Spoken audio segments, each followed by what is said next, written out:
In my guest bedroom, I have got some bits and pieces that I've picked up on my travels, whether that's a clock, a painting, or some ornaments. And when I was in Rome last week for the third time, I realized I haven't got anything from Rome. So I decided to make something with epoxy resin that captures the spirit of Rome.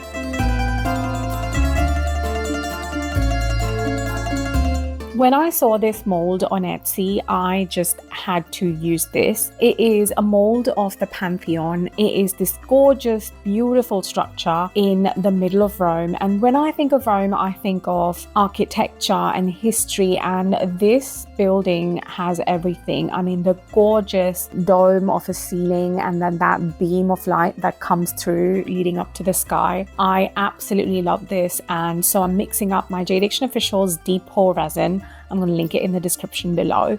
And I'm tinting it kind of transparent gray because I want the structure of the dome and the ceiling to be seen through the lamp from all of the sides, no matter how you look at it. So I'm using my Resiners bubble removal machine, again, links in the description, to kind of take off most of the bubbles for this project because I'd like to do this in one pour. I want to take this moment to thank Sino1449 for watching and liking and commenting my videos. Thank you so much. Once the bubbles were out, it was time to pour. Now, one thing in hindsight, I can tell you that I should have taken the time to use a silicone tool to sort of brush the resin on those crevices, which I didn't, which did give me some bubbles in the final result, but not to be fussed, it was all right. But if you want to be perfect and have no bubbles, maybe do that step. Now, because I use Decor resin, we are going to have to leave this to cure for several days. So I'll be back for the unmolding in a few days. So as I mentioned, it was the third time I was in Rome. It was my birthday trip, and even though it was my third time, I still absolutely love the city. I did the usual things that you would do in Italy, like eating lots and lots of amazing food, drinking some fine wine. I even learned how to make some pasta, which was a very, very fun experience. And this time around, I went into the vineyards in Tuscany, and I also went to this gorgeous place, which was on a cliff called the Dying City. And this was out of like a magical storybook. Okay, it's been about 5 days, I want to say, and it is nice and early, and I cannot wait to unmold this. I think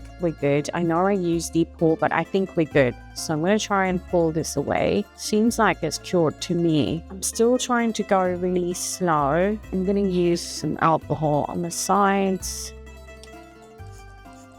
Yep, using a tiny bit of alcohol just makes a world of difference when it comes to unmolding. So it's coming out now. Okay. Wow, you guys. That looks amazing. There are a few bubbles. It's a shame because there's literally none on the resin side, but there's a few on this bit. There's not much I can do about that now. Okay, I do have some sharp edges, which I'm going to use my deburring tool and sort out. And I think we're ready to fix our lights in and make it a lamp.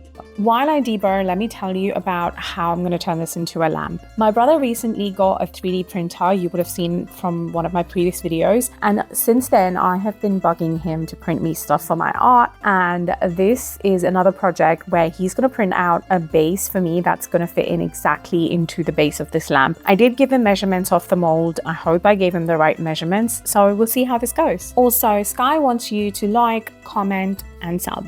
Okay, so I have the 3D print here for the casing. So time to see if this all fits into our lamp. So he did write which is bottom, which is top, because that's helpful. That seems to be the diffusion layer. The light I got is from the company where this was 3D printed, which is Bamboo Lab. So it should all hopefully seamlessly fit together.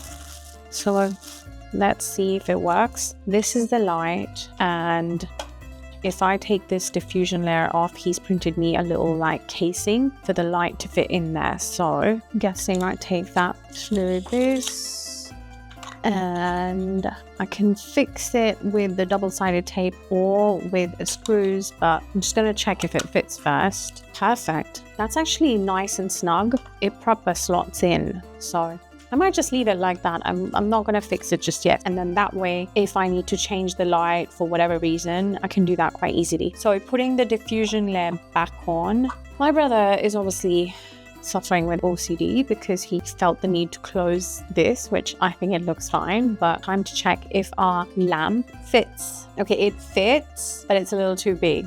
Like the base is a little too big, which means that I didn't give him the right measurements for the mold. So it fits correctly on this side, but it's this side that's wider. So it'll slide, which we don't want. So I'm gonna have to find a way to fix that. But I also wanna check if the light works. Okay, I have it plugged in. I'm gonna switch it on and it works. Perfect.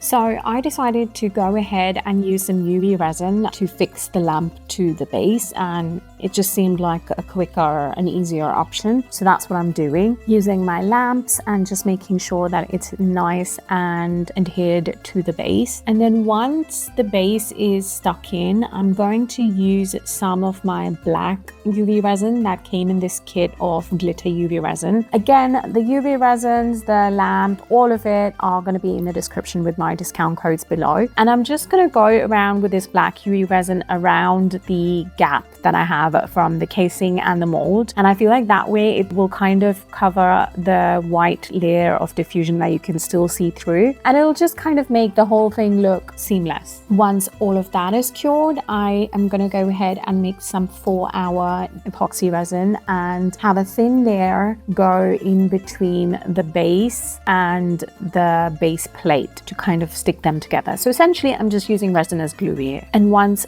that's cured, I am ready to show you how this turned out. I am obsessed with that ceiling. It looks so amazing. All of the detail on there, I just love it. I think it's a very unique piece to have, and just for the fact that it means something to me, and it's going to go in my guest bedroom along with all of those little things that I've collected over my travels. I absolutely love how this turned out. I mean, it looks stunning as is, but obviously it's a lamp, so we have to light it up. So let's take it somewhere dark. And of course, it looks absolutely breathtaking once it's lit up. I absolutely love how the light is kind of diffused through from the bottom to the top, and it looks stunning. I'm obsessed. I have to make more lamps, you guys. Can you see those micro bubbles? Yes, but this is made with love and not perfection, and I'm gonna embrace the imperfections on this. Thank you for coming along on my little Roman art adventure with this one. I hope you've enjoyed it, and I shall see you in the next one. Bye. If you've enjoyed this video, YouTube thinks you will like these too, so go check them out.